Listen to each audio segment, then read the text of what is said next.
सभी को जय श्री कृष्ण, जय सिया राम। श्रीमद् भगवद गीता अध्याय 6वां, श्लोक संख्या 24 और 25। संकल्प प्रभवान कामांश त्यक्त्वा सर्वान् शेषतः मनसैवेन्द्रियग्रामं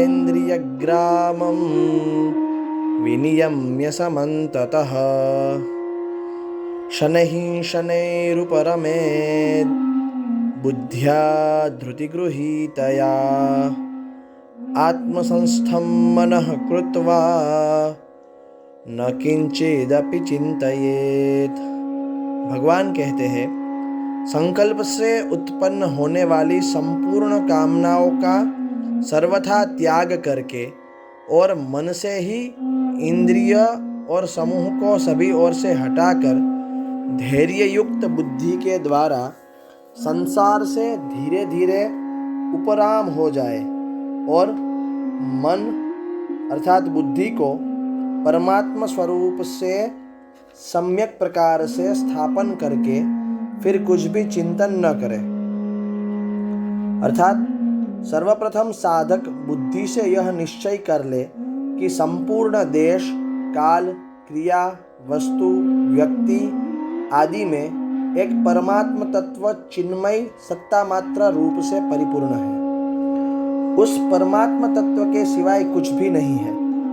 तत्पश्चात इस निश्चय का भी त्याग करके साधक बाहर और भीतर से चुप हो जाए, अर्थात कुछ भी चिंतन न करे, न संसार का, न आत्मा का, न परमात्मा का।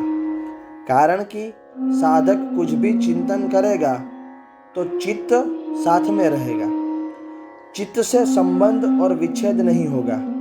वह किसी का भी चिंतन करेगा तो किसी का ही चिंतन होगा, और किसी का भी चिंतन नहीं करेगा तो परमात्मा का चिंतन होगा, अर्थात परमात्मा में स्थित रहेगा।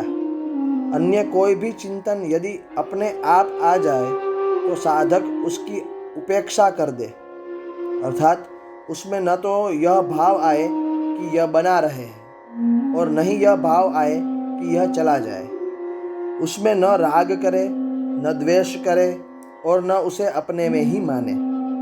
मुझे कुछ भी चिंतन नहीं करना है, ऐसा आग्रह भी साधक न रखे।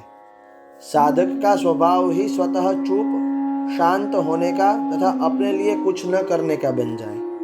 तो यहाँ एक प्रश्न होता है, व्यर्थ चिंतन को मिटाने के लिए परमात्मा का चिंतन करे तो क्या आपत्ति है? तो एक चिंतन किया जाता है और एक स्वतः होता है। जैसे भूख लगने पर अन्न का चिंतन स्वतः होता है, ऐसे ही साधक को परमात्मा का चिंतन स्वतः होना चाहिए, जो परमात्मा की आवश्यकता समझने पर ही होगा। परंतु साधक की प्रायः यह दशा होती है कि उसे परमात्मा का चिंतन तो करना पड़ता है, पर संसार का चिंतन स्वतः होता है।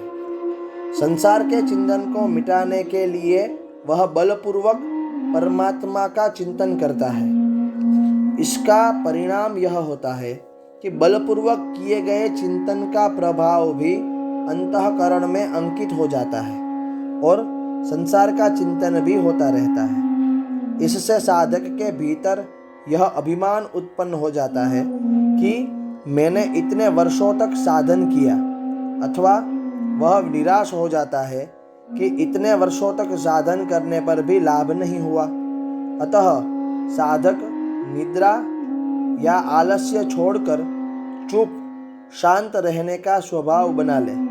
कुछ भी चिंतन न करने से साधक की स्थिति स्वतः परमात्मा में ही होगी। अस्तु। जय श्री कृष्ण।